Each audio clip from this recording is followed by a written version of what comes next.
السلام علیکم ورحمۃ اللہ وبرکاتہ۔ دوستو، امید کرتا ہوں آپ سب خیریت سے ہوں گے، اور دعا ہے اللہ تعالی ہم سب کی پریشانیوں کو، مشکلات کو اور بیماریوں کو دور فرمائے۔ دوستو، آج کی ویڈیو بہت اہم ہے۔ اس ویڈیو کے اندر میں آپ کو سورہ اخلاص کا وظیفہ بتلاؤں گا۔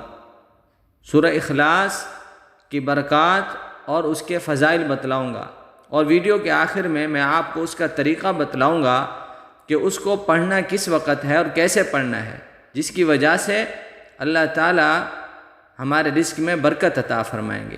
چلتے ہیں آج کے اہم وظیفے کی طرف۔ آپ ہمارا وظائف آفیشیل یوٹیوب چینل دیکھ رہے ہیں۔ آپ سے گزارش ہے، اگر آپ ہمارے چینل پر نئے ہیں تو اسے سبسکرائب کریں اور گھنٹی کے بٹن کو دبا دیں، تاکہ روزانہ آنے والی ویڈیو آپ کو ملتی رہے۔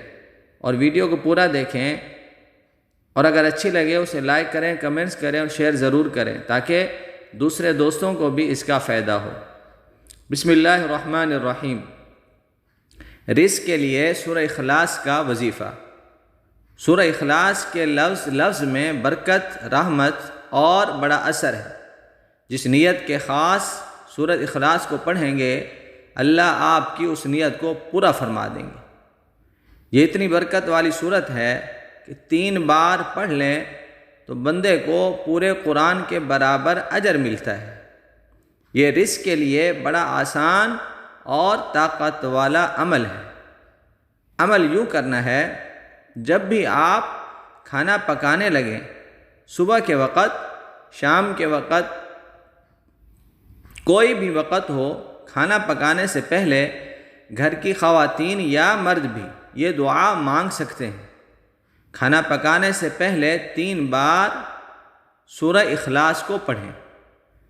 پڑھنے کے بعد دل سے اللہ سے دعا مانگیں، اے میرے پروردگار، رزق کے خزانے تیرے پاس ہیں، تو جسے چاہتا ہے جتنا عطا کر دیتا ہے۔ اے میرے پاک پروردگار، تیرے یہ بندے تجھ سے رزق مانگ رہے ہیں، بے شک تو مانگنے والوں کو پسند کرتا ہے۔ دل سے یہ دعا مانگ کر اپنے کچن کا کام، کھانا پکانا وغیرہ شروع کر دیں۔ ہر روز چاہے 3 بار، 4 بار یہ عمل ضرور کریں۔ چند دن یا چند ہفتے اس عمل کو کرتے رہیں۔ اللہ آپ کو اتنا رزق عطا کرے گا کہ آپ کا شمار ان لوگوں میں ہوگا جو لوگوں کو کھانا کھلانے والے ہیں۔ آپ کی نسلوں سے سورہ اخلاص کی برکت کبھی اس کا رزق ختم نہیں ہوگا۔ یہ وظیفہ آپ کو اپنا اثر لازمی دکھائے گا انشاءاللہ۔ اللہ ہم سب کا مددگار ہو۔